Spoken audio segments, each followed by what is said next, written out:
Hi all. നമ്മളെല്ലാവരും ജീവിതത്തിൽ പലതരത്തിലുള്ള റിലേഷൻഷിപ്പുകളുള്ളവരായിരിക്കും അല്ലേ? അപ്പോൾ സൗഹൃദമായാലും പ്രണയമായാലും എന്ത് തരത്തിലുള്ള റിലേഷൻഷിപ്പായാലും പല തരത്തിൽ പല മേഖലകളിൽ നമ്മൾ പലരോടും പല രീതിയിലുള്ള റിലേഷൻഷിപ്പ് കീപ്പ് ചെയ്യുന്നവരാണ്. പക്ഷേ പലർക്കും അറിയാത്ത ഒരു വലിയ ക്വസ്റ്റ്യൻ എങ്ങനെയാണെന്ന് വെച്ചാൽ, ഏത് റിലേഷൻഷിപ്പാണ് നല്ലത്, ഏതാണ് ടോക്സിക് എന്നുള്ളത് ഒരു വലിയ ക്വസ്റ്റ്യൻ മാർക്കാണ്. അത് കുറേ കഴിയുമ്പോഴേ നമുക്കത് മനസ്സിലാവുകയും ചെയ്യുള്ളൂ. It will take time to realise. ഇപ്പം ഈ പറഞ്ഞ പോലെ ചക്കിയൊന്നുമല്ലല്ലോ തുന്നിച്ച് നോക്കാനായിട്ട്.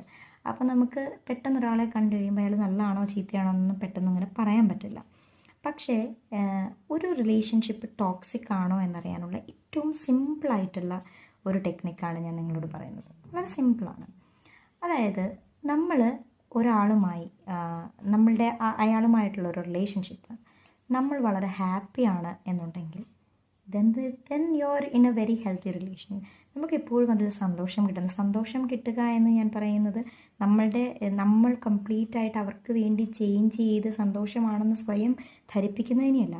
നിങ്ങളായിട്ടിരുന്നു കൊണ്ട് നിങ്ങൾ ഹാപ്പി ആയിട്ടിരിക്കാൻ നിങ്ങൾക്ക് കഴിയുന്നുണ്ടെങ്കിൽ then that is a very healthy relation.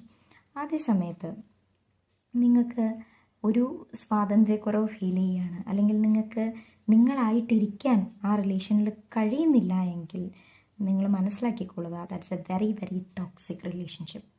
അങ്ങനെ ഒരു ടോക്സിക് റിലേഷൻഷിപ്പിൽ ഏത് തലത്തിലായാലും നിങ്ങളങ്ങനെ ഒരു ടോക്സിസിറ്റി അനുഭവിക്കുന്നുണ്ടെങ്കിൽ just come out of it.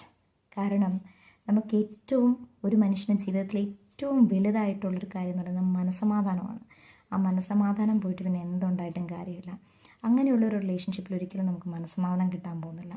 So അത് ഏത് റിലേഷനാണെങ്കിലും നമുക്ക് നമ്മളായി ഇരിക്കാൻ കഴിയുന്നില്ല, നമ്മുടെ ഒരു ഐഡൻറ്റിറ്റി ക്രൈസിസ് നമ്മൾ ആ റിലേഷനിൽ ഫേസ് ചെയ്യുന്നുണ്ടെങ്കിൽ understand that it is a very toxic relationship and then just come out of it. Thank U.